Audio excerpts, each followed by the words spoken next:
Hello everyone, welcome to Scorch Your Toys at Anymoon.com's 2017 San Diego Comic-Con Robotech Toy Wrap-Up. Yeah, this is Robotech stuff because we're at an American event, so my apologies to you who will not buy Robotech merchandise.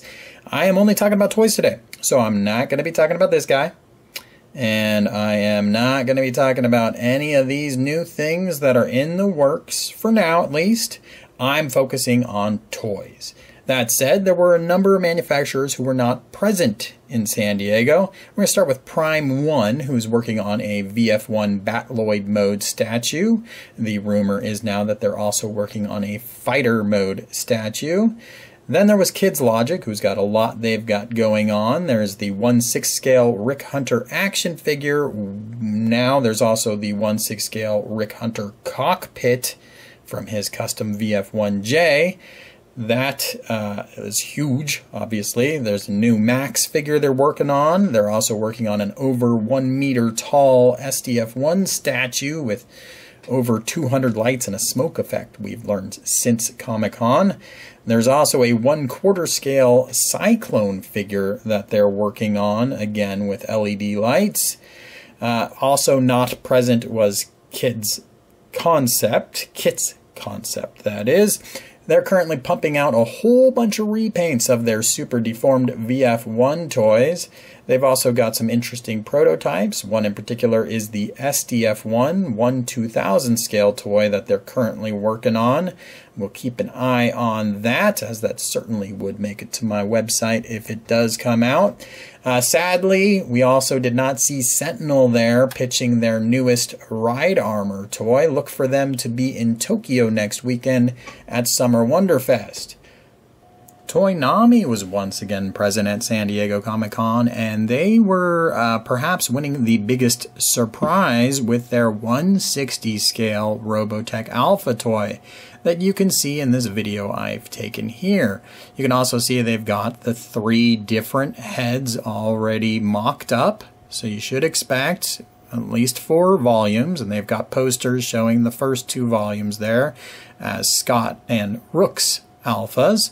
Moving on, we also have pilot figures and cockpits for the 1/100 VF1 toys. You can see inside those ones that they've got posed in flight mode, there actually are the pilot figures in the cockpits. So these are going to be sold allegedly as a new appendix that you could buy separately from your existing VF1 toys. Or we'll see kind of what happens there. It says TBD on a lot of those signs. They also brought Evolution Toys is VF6A as we know it in Robotech lore, their version of the Alpha, which is approximately 1/36 scale. You can see they didn't do the best job setting it up, and I'm not really sure what it means being in the Toynami booth, if there's some sort of distribution deal. New to the Robotech license was a company called Super 7, who had numerous shirts for sale, as well as these muscle figures. As you can see, there's a variety of VF1 toys, also an SDF1, a Battle Pod, a Destroid, and some character figures, including a Zentradi pilot figure. The muscle figures look like they have 0 articulation, but there's also a reaction line of figures that they are pitching, which appear to have a little bit of articulation, a little bit less deformed look to them. Again, mostly VF1. You have a Battle Pod and an SDF1 figure also. I'm kind of assuming that there's some articulation to them, although if there is, it's clearly very limited. We'll stay tuned there. Finally, blurring the line between model and toy was the Caliper Wings 1/72 scale F14J type in either Rick Hunter or Roy Fokker custom schemes. These models will be available in the 4th quarter of 2017 for a little less than $140. They include a display stand, weapons, they are mostly die cast, and they do have integrated landing gear, so if that's up your alley, keep an eye out there.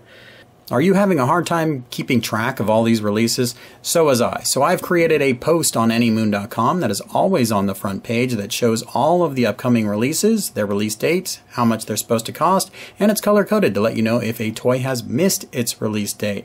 It's also a great place to leave a comment and let me know which toy that you're hoping I would review to hopefully bump it up the pipeline a little bit. Thanks for viewing. Please subscribe and check out Anymoon.com for all of my articles.